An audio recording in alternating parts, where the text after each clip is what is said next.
You're listening to Thoroughly Kinky. Thoroughly Kinky. Thoroughly Kinky. Thoroughly Kinky. Thoroughly Kinky. With your hosts, Liam and Adam. Blazing on a sunny afternoon.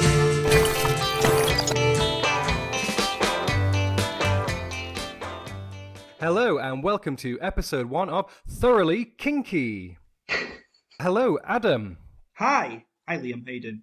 I'm doing great. I'm so happy that we're finally going through with it and recording this first episode of our Kinks retrospective. It's been a long time coming. It's been a long time in the works, but we're finally doing it. So what is this podcast going to be all about? Well, it's going to be doing a review of the whole Kinks discography from the beginning to the end. We might as well start at the beginning, which is with the debut album, Kinks. That's right. We're going to be doing one album every episode. Yeah, I've been talking about this for ages, and Liam has the wherewithal and ability to do it. And you're a neophyte Kinks enthusiast, would that be fair to say? Yes, a neophyte Kinks enthusiast. I've always been a big fan of what I've heard of the Kinks, but actually I've never listened to a Kinks album from beginning to end before this week in preparation for this episode. Wow, and you started with the first one? Right, exactly. That's crazy. I'm an absolute Kinks virgin. You're going to be like a fan going in real time, whereas most people coming back would cherry pick the sort of best ones and sort of find out from there, you know. But that's a really unique perspective, so enjoy it. I normally would try and choose, where do I start here? What's the most accessible album? But knowing that I had you as an expert to rely on, I was really excited to start right from the beginning and do something I always liked to do as a teenager, which was to get a whole discography, start at the very beginning, and just work through it. Yeah. Could you explain a little bit about the band and its history? It's hard to boil down, but the Kinks are formed by two brothers, Ray Davies and Dave Davies. Ray's the older one, Dave's the younger one, from North London, Muswell Hill to be precise.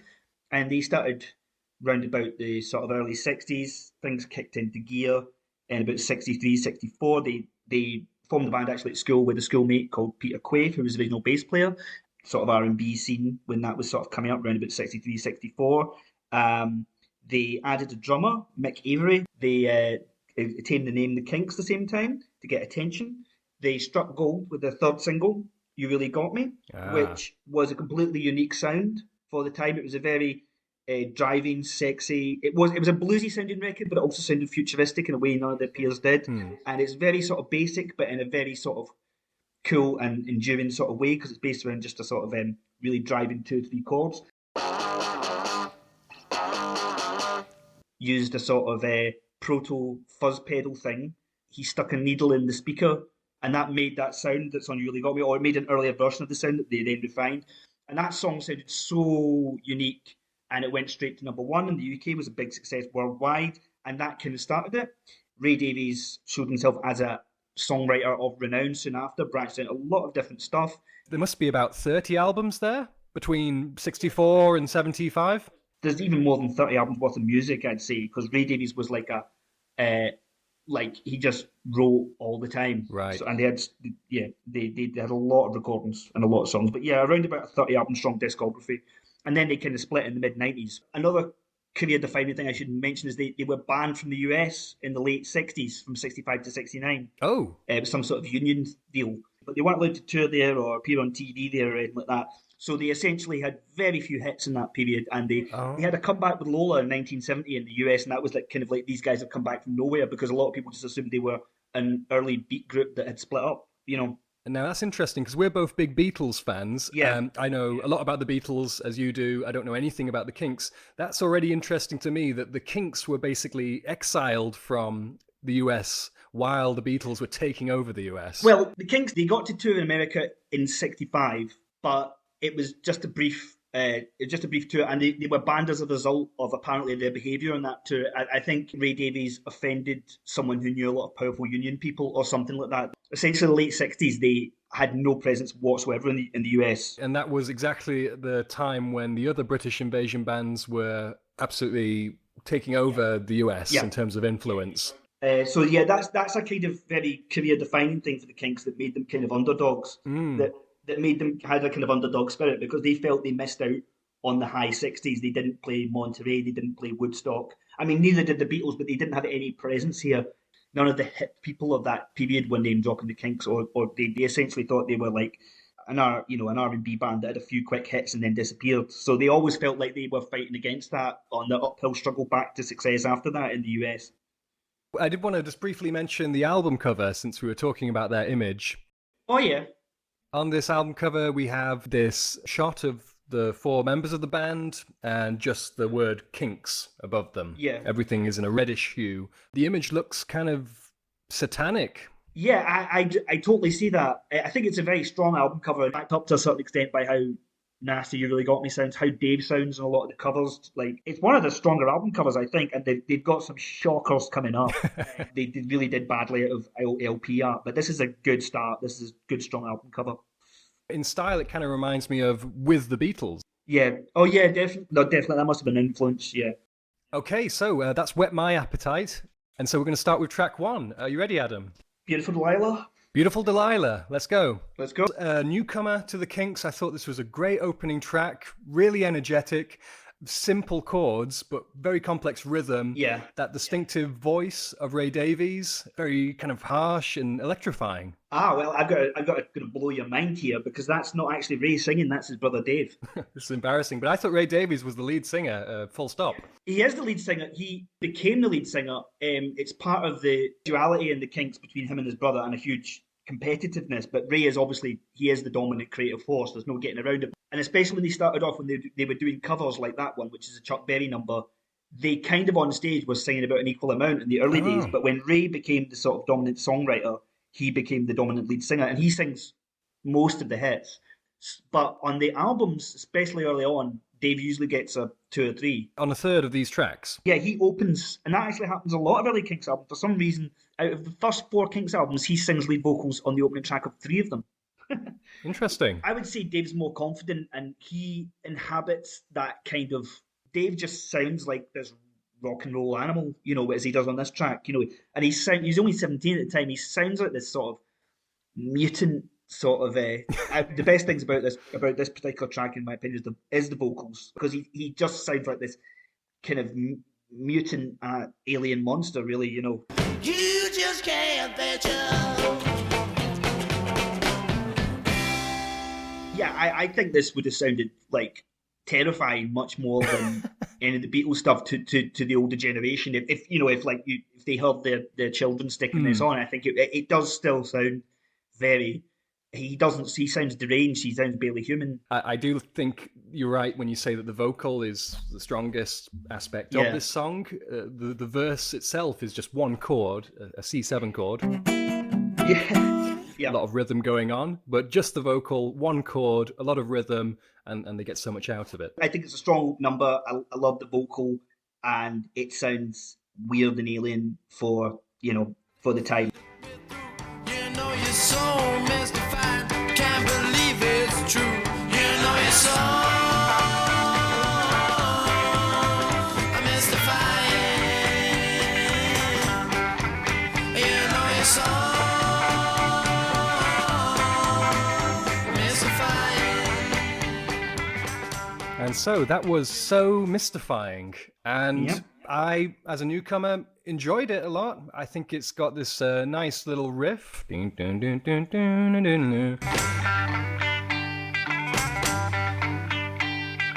Maybe a bit repetitive by the third verse. Similar a lot to the Chuck Berry cover. This is an original, I understand. But yeah, I like it. I like the song. Yeah. Just knowing what Ray Davies is capable of, I don't like it that much, because it particularly seems derivative of the Rolling Stones' recent cover of It's All Over Now. Do you know that? 'Cause I used to love her, but it's all over. The chorus is similar. Because I used to love her, but it's all over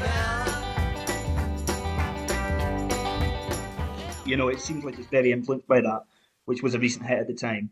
That guitar lick is... I don't know much about lead guitar at all. I've been told that's a version of the hammer-on or something like that. There's sort of a hammer off there. Oh, wow. I don't know if you're aware of the urban myth with a tiny grain of truth to it that went around that Jimmy Page played lead on the breakthrough Kinks hits, You Really Got Me, All Day and the Night, etc. I'm not saying for sure, but a lot of people have said this hammer-on riff doesn't sound very Davies. So I could believe that one was Jimmy Page. Of course, Led Zeppelin came from a blues-loving background, so you can imagine they would be friends. The Kinks and Jimmy Page? No, he was just brought in by the producer because at the time he was a session guy. This is before he even joined the Yardbirds, so he didn't really have a band of his own as far as I know. And he was just a well-known session cat who was known as quite a good guitarist, really. I don't think they were ever friends because latterly this rumour that grew arms and legs created a lot of, distant resentment from them. I'm not even... Yeah, I don't think...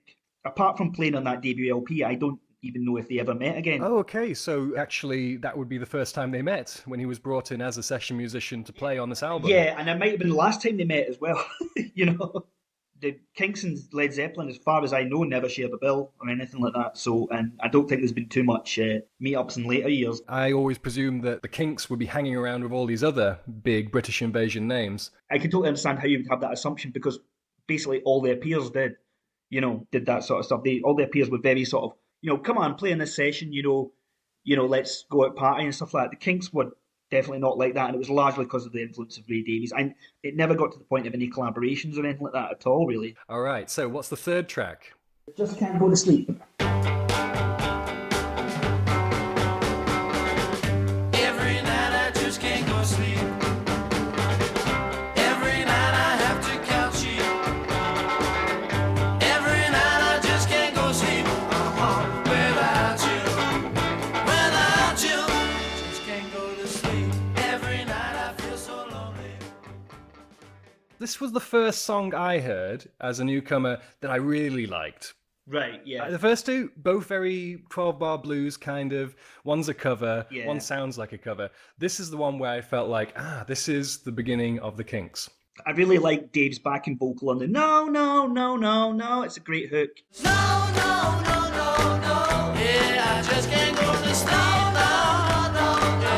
Yeah, I just can't go to sleep. It's not their own sound still, I don't think, because it sounds heavily girl groupy and sort of brow building-y, but I mean it's a pretty good song. It's very melodic, and I guess it starts talking about a recurring theme in Ray Davies' writing, which is insomnia. Oh yeah, you really got me now. You got me so I can't sleep at night. You really got me. And he later did a whole album called Sleepwalker, which is vaguely themed around that. So I think he suffered for that all his life.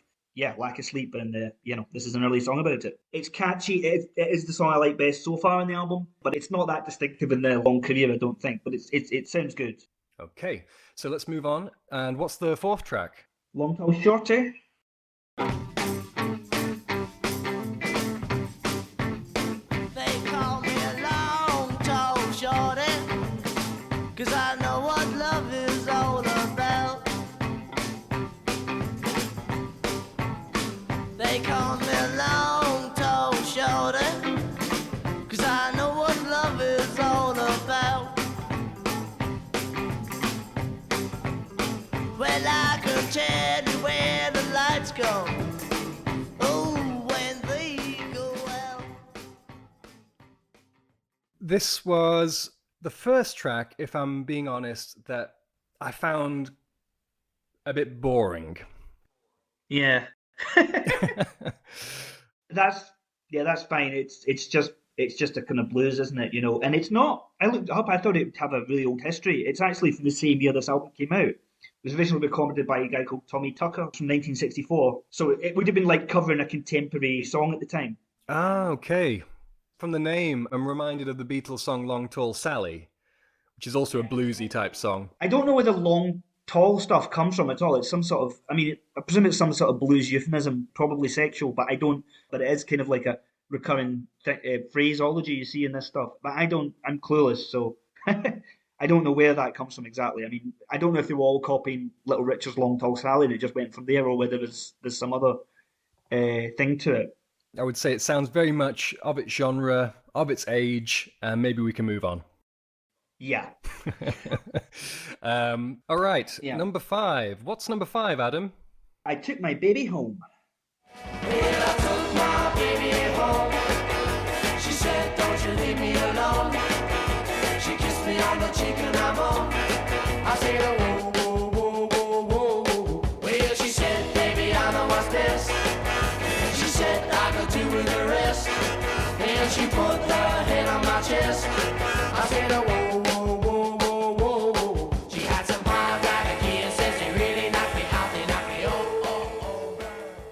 Okay, well, that was I Took My Baby Home, and I'm going to replace Just Can't Go to Sleep as my number one favorite track so far with I Took My Baby Home. That gets the top spot for me so far. Basically 3 chords. And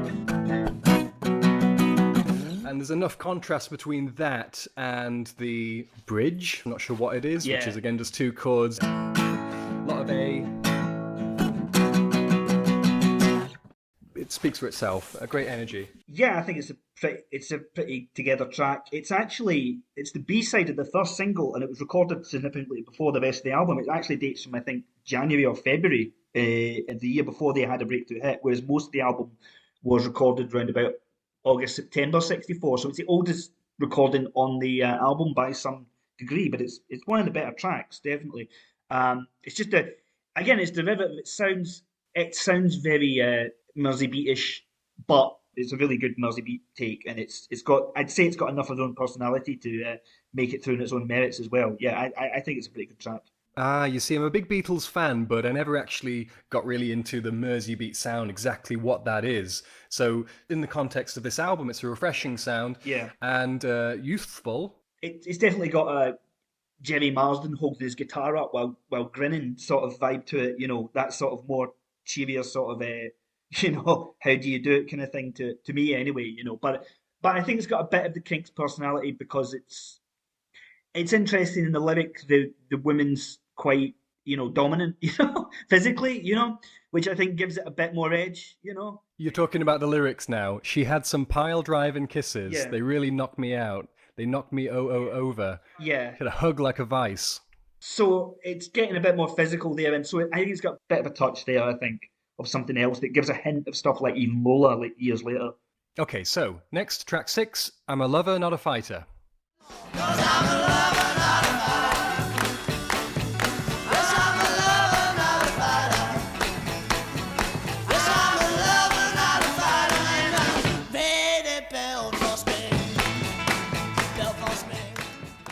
This is one of those tracks, a bit like the opening track, where the vocal is the real star of the show.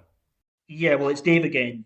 And he'd also sung Long Tall Shorty, I should mention as well. So he's definitely doing the sort of bluesier R&B ones. I've got to be honest, I don't have that much to say about this one. It was originally recorded in the 50s by a guy called Lazy Lester. So it's a 50s sort of R&B track, and that's about it just is what it is. It doesn't, I don't know if you've got more to say about it, but I'm trying to stay positive as I can. I don't feel like I've earned the right to be super critical. I liked it for what it is. Yeah. It's a 12-bar blues. What more can you say about it? Really, yeah. They played this one a lot live in the early years. It was obviously a favourite of theirs, but it's not a favourite of mine. Yeah. Right, yeah. And also the solo I thought was a bit disappointing. With all this energy from Dave Davies, the solo seems very lackluster.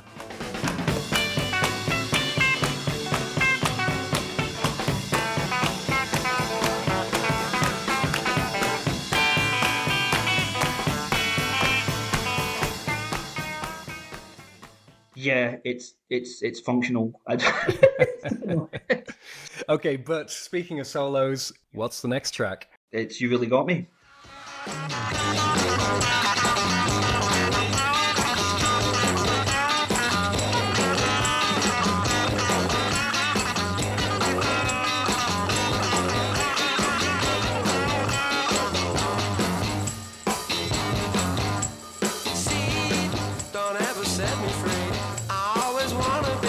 Side. Girl, you really got me now. You got me so I can't sleep at night. Yeah, you really got me now. You got me so I don't know what I'm doing now. Oh yeah, you really got me now. You got me so I can't sleep at night. You really got me. You really got me. You really got me. Adam, I mean, it's such an amazing song. I would like someone who can do it justice to do it justice. So please, can you tell us what you think of this song? I'll try. Well, this was the make or break song for the Kinks that they owed their whole career to, and it was the original sound that they came up with, and no one else had, and that's why they broke through, and that's why they have a career, and that's everything stems from that one point. Because before this single, which was their third single, they did 2 other singles which were flops, and their contract was you get one more single, it's make or break. And they'd had this song for a while, they've been playing it live, and they've been advised not to put it out. And it was kind of like, well, we've got nothing to lose. We're going to put everything into this. We know this is our own unique sound. We're going down anyway. It's got all the ingredients. It's got this very, obviously, proto-punk, well-constructed track that's incredibly driving, just based around a few repeated chords and very sort of brutal sounding, punching right through, much more brutal than any of their, as tough sounding as the Stones or the Animals were in their own way. Nothing sounded quite like this in terms of just sounding so, just having that energy pushing through. And it, it comes down to the construction of the song, which Ray Davies wrote, but it also comes down to the guitar sound. I would describe it as hammer blows. Yeah. It really hits you. It sounds nasty in a way that nothing else in pop music and that contemporary pop music sounded. But it was still a huge pop song, and it was danceable, incredibly danceable, and it was just so catchy. It just had everything going for it. Everything came together in a fate-like way kind of thing, and it's the atom bomb of the Kinks' career. Before that, they were wannabe blues band with a daft name, and when that happened, they were the Kinks. That's a great way of putting it. Here, we're hearing something completely original and something which, as you said, defined their career afterwards. Yeah. I do think a feeling of this album overall is that there's nothing else on the album that sounds anything like it. The rest of the album is, like you said, derivative of other stuff to a greater or lesser degree, whereas no one else, had that sound.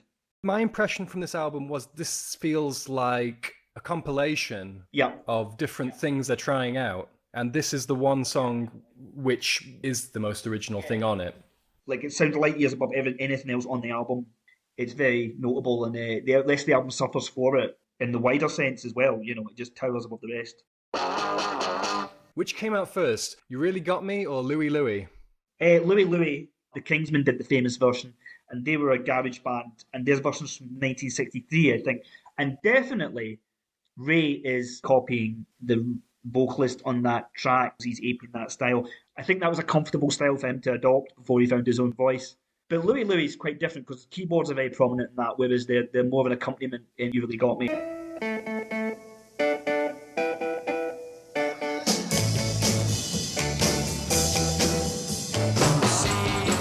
Don't ever set me free. I always wanna be by your side. Girl, you really got me now. You got me so I can't sleep at night. Really Got Me more insistent, whereas Louie Louie still got this kind of... I should repeat something that I read in Q magazine in 1998 to describe Kingsman's Louie Louie. They said Louie Louie sounds more like a robot having a fight with a merry-go-round than a song.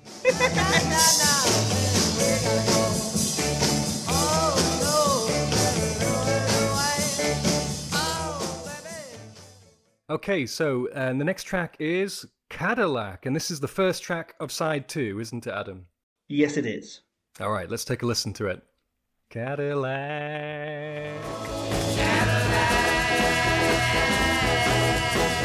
Well, give us some better ones than old Jack.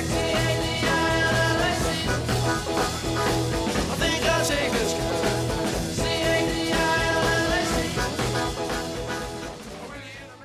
So, that was Cadillac. Yep. I didn't love this one, to be honest. It just sounded goofy, but in a bad way. I really get that with that. I'm not at all taken with this one. It sounds goofy, dorky. It's a Bo Diddley song originally, and all his songs have that kind of the Bo Diddley beat. Obviously, Bo Diddley is not a musician whose oeuvre I know very well. He's known for doing that famous beat, the I Want Candy beat. Bo Diddley called up Bellcat to make a pretty baby on Sunday hair. He invented that beat basically, and like all his songs go back to that beat. That is his thing. The covers on this especially were songs they did live and then recorded. With later albums, they mainly got original material on them. A lot of it's stuff they wouldn't have done live, and it's maybe more of a chance to experiment in the studio to an extent. Whereas this stuff, it's just kind of laying down stuff they were doing live anyway. And maybe it went over better live, but immortalised this way, it's kind of like, Perhaps time for another question to the expert. Yeah. The Beatles' first album famously was recorded in a day, and everything had to be done quickly. Did members of the Kinks struggle with this, as the Beatles did? Oh, certainly early on, even worse than the Beatles, actually, because well, I think that once the Beatles sort of established themselves, they got a bit more time to do stuff. But the Kinks early on, and most of the peers were like this as well. It was just like you rushed into the studio to lay stuff down quickly. When we do the second album, that very much suffered from being rushed into the studio to record it in a week, much more than this one did. There was a bit more time to this first album because certain tracks came from singles recorded earlier. So yeah, there was ups and downs to it, but certainly the early LP work suffered because of that. Yeah. Let's move on to the second track of the second side, or track 9. It's called Bald-Headed Woman. Interesting. Let's have a listen. I've been driving on the bald-headed mountain. I've done my time, oh, I've done my time. I've done my time. I've done my time. I've done my time. Oh, no.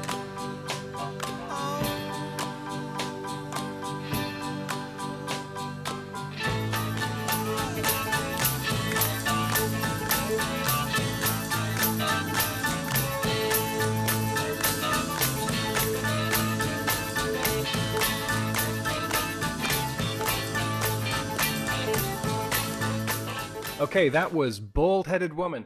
And, of course, You Really Got Me is my favourite track on this album. Forgot to say that. That's definitely number 1. This might be number 2, replacing any other track I said was my favourite so far. I think this one's got a great atmosphere. Yeah, I listened to this, and it's the track I went back to. I thought you were going to say this was my least favourite song. I think this is great. It's got an amazing, brooding atmosphere, and it's what I most expected from the Kinks. Really? Slow, creeping, creepy, and yeah, atmospheric. That is we have got a complete disagreement on that, which is good. But it's interesting. You've got a take in it that I've never had, and obviously, I always think it's better to see the good in things. So if you're getting something from it that's there that I don't understand, then more power to you, and it's probably better if you talk about this one, to be honest. Well, I think it's a change of pace.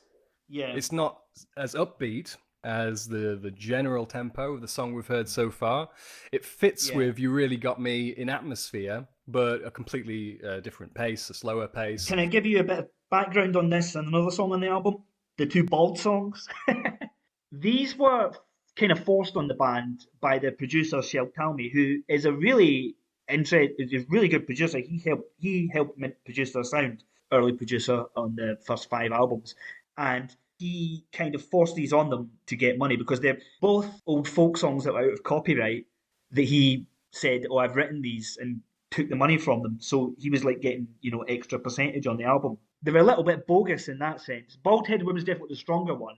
But I still don't like it much. I think it sounds kind of slow and dumb to me. No, I'm getting a mood from it. I'm getting an atmosphere from it.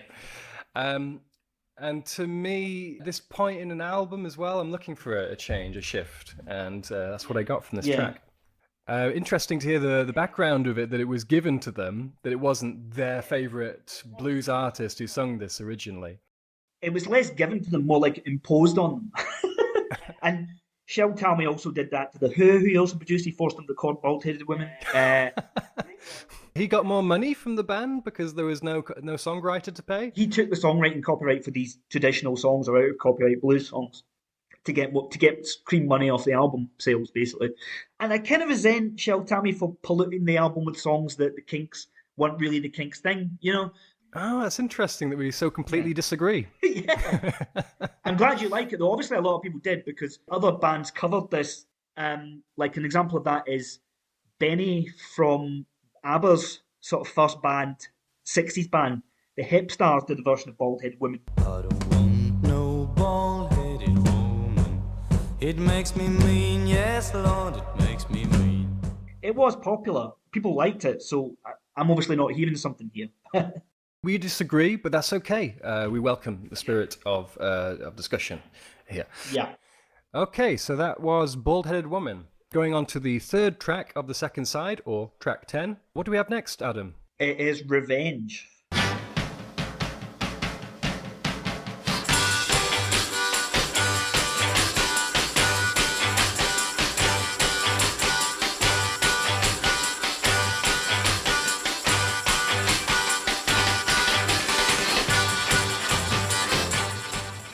Now, you used the word filler for the previous track. Yep. My second favourite track, Bald-Headed Woman. Yeah. Now, Yeah. I would say this is not only filler, but a retread of riffs we've already heard on the album. Yeah. In a way, I like it, because I like a reprise of something you've heard before. But we've heard it all before. It's a filler track. Yeah, and it's an instrumental which they didn't do much of, and yeah, it's a kind of "You Really Got Me"-esque riff. Again, there's maybe something dodgy going on here because you'll notice it's credited to Ray Davies and L. Page, Larry Page, who was one of the Kinks managers of the time, and I really doubt he sat down and wrote that with Ray. I think that's again a bit of management or production, people creaming off money, because if I get a co-write on this, I could get a bit of money off this hit album. Would it really take two people to write that, you know? When it was already written? Probably not. Yeah, it's a bit of atmosphere. Well, the only good thing that's good about it, I would say, is that it kind of restates the riffiness of "You Really Got Me," which I personally think should have been more of a theme throughout the album to give it more shape and make it more on brand. But apart from that, it's barely a thing. Doesn't bear too much discussion. Let's move swiftly on to track 4 of side 2, or track 11 on the CD, and it's called Too Much Monkey Business.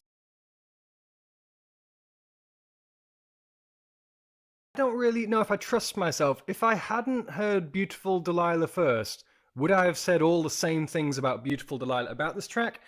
As track 11 now, it just felt too similar to what we had at the start of the album. And that's how I still feel about it, having listened to the album a few times now.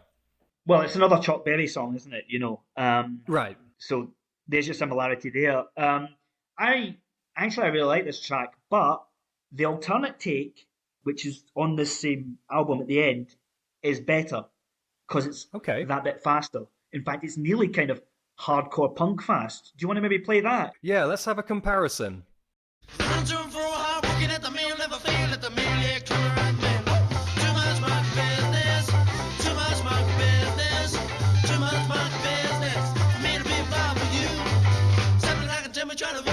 You come back or try to get me next week. Too much monkey business. Too much monkey business. Too much monkey business. For me to be involved with you. Wow, I think you're absolutely right. Yeah. Immediately, I much prefer the song.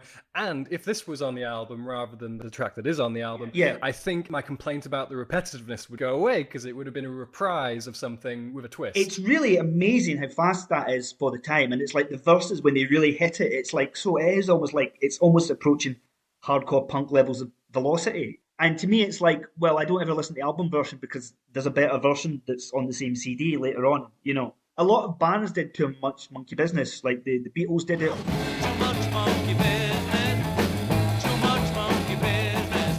Too much monkey business for me to have again. Their versions are too restrained for me because they're too respectful. What I want to hear is the Kinks just taking it and doing a sort of like speeding it up to 78 RPM, sort of like hardcore punk version in 1964, which is amazing, you know. Pity that this track, which embodies all those Kinks attributes, wasn't on the final release. Yeah, I don't know whether they just wanted to play it safe because it's just like, you know, and just let's put a slightly more boring version on the album. I don't know what was going on there, but at least we got the outtake version later on because that's an outtake that genuinely is better than the original or the issued version. Speaking of which, we're getting towards the end now. What is coming up next, Adam? I've been driving on Bald Mountain. I've been driving on Bald Mountain. Well, I've been driving on Bald Mountain. But I've done my drive. You know, I've done my time. Well, look here, buddy. Where'd you get your learning? Well, look here, buddy. So my appraisal of the last track was another Chuck Berry song, another 12-bar blues song, same tempo, same kind of lyrics. Yep. This sounds like not only another 12-bar blues, Chuck Berry-esque, same tempo, not particularly lively, but also you can barely hear the vocals here. Yeah, it's quite irritating to listen to. Yeah, it's the most. It's kind of like all the worst bits. All the failings that various tracks had in this album in combined in one. It's like there is nothing I can say about it. I mean, Bald-Headed Women I don't like, but it is distinctive. It has that distinctive tempo. This is just like the most anonymous 12-bar blues. Just, it's the most forgettable. It's one of the most forgettable tracks in the Kinks' whole catalogue right now. It's like... Okay, good to hear that I'm on the right track. We're gonna be entering now the penultimate track now. Track 13 on your CD, Stop Your Sobbing. It is time for you to stop all of your sobbing. Yes, it's time for you to stop all of your sobbing. There's one thing you gotta do to make me still want you. Gotta stop sobbing now, yeah. My third favourite track on this album. I like it. I think it's got a melody, but also an underlying sadness to it, which makes it intriguing. And it's got a little riff and this interesting refrain. Gotta stop sobbing, huh? Yeah. I mean, you know, the Pretenders did a hit cover of it in the late 70s. There's one thing you gotta do to make me still want you. Gotta stop sobbing now. Gotta stop sobbing now. Yeah, yeah. Stop it, stop it, stop it, stop it. Chrissie Hynde was in a relationship with Ray shortly after that. Really? Is she that old? I thought she was much younger. There's about 5 years difference between them, you know, but this is in the 80s, you know, only in his late 30s by then, so... A mature love. Yeah, so they turned it into a hit version in the late 70s. They nearly got married. They had a kid together in the sort of early 80s when they were together. But the original recording of Stop Your Sobbing features Ray's first wife, Raza, on backing vocals. You can hear her in the kind of ooh, except it sounds much better than that.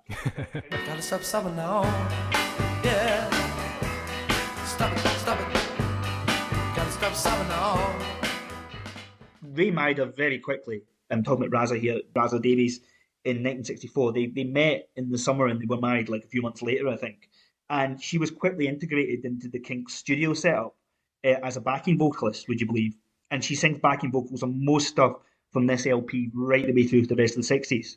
Right, well, the lyrics, they seem to be about relationship problems. Yeah, I think it was written about an early girlfriend that's in his autobiography somewhere, but I would compare this to Just Can't Go to Sleep in that it seems girl group influence, but they make it their own more. It doesn't rely on the text of a girl group song and makes it more their own thing, and it's more individual, and it's definitely the second best song on the album after You Really Got Me, certainly, I would agree. Well, I not agree because but you Bald-Headed Women comes in between the two. Yeah, of course, that takes priority. The vocals are also something that stand out for me on this track. The way he pronounces "do." There's one thing you gotta do to make me still want you.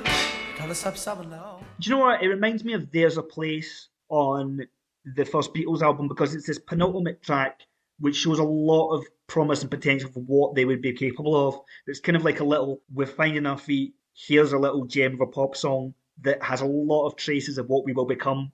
Okay, we've finally made it to the final track on the album. What is it, Adam? Got Love If You Want It. I love if one thing. I love if one thing.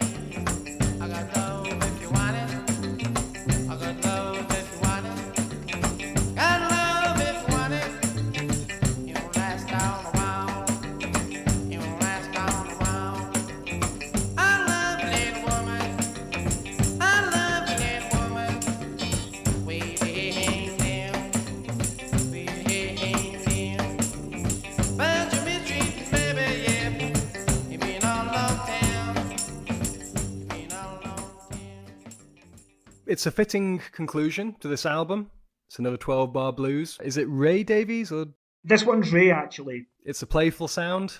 Didn't blow me away, but a nice closer. I thought it sounded like fun. I guess in those days, the Beatles set the standard for you've got to end the album with a rave up kind of thing. And it's kind of more a pure bluesy thing that was originally done by a guy called Slim Harpo. And I think they, unlike, say, Cadillac, where they take a song and sort of like dorkify it a bit, with this, they take a song and do it justice, but don't take it anywhere else. So it's a decent conclusion, but it's not what you listen to the Kinks for. It's a decently performed blues raver, and that's about the best I can say about it. You know, it does its job, but it's not embarrassing either. I don't have a lot more to say about it. I think you tied that up really well. Where do we recap on the album then? To sum up, one word we've used a lot so far in this podcast is the blues. Yep.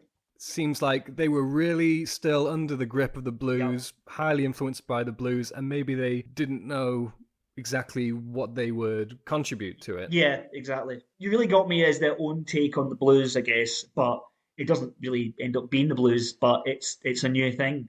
On this album, you see them attempt to do straight blues and straight rock and roll covers, and with varying success, and a few experiments that point the way towards what they would become. I mean, this is the only album in the Kinks' career where Ray doesn't even write most of the material. He only writes about half the songs, which is the covers they're doing. They are generally only decent at best, and there's a few outright ball drops, you know. Yeah, and I haven't got an extensive of a knowledge of the blues as yourself, but I could tell that there's a lot that's derivative on this album. Yeah. And as a whole, the album feels like a compilation of tracks. Obviously, all albums from that time were just compilations to an extent, but even like the Beatles' Please Please Me managed to sound coherent, managed to sound a more unifying collection of tracks than this does, you know. Yeah, it seemed like the first Beatles album went for variety, hinting at what they would go on to do with their later albums when they were fully in control of what they were recording. This feels like they needed to fill up two sides of a disc. Yeah, it's definitely very low in my overall list of favourite Kinks albums. You've been listening to Thoroughly Kinky, and see you next time. Goodbye. Thanks for listening to this episode of Thoroughly Kinky. If you'd like to send us an email, we'd love to hear from you. Write to us at thoroughlykinky@gmail.com. You can follow us on social media too. You'll find all the links in the description. So that's all from us. See you next time on Thoroughly Kinky. Kinky.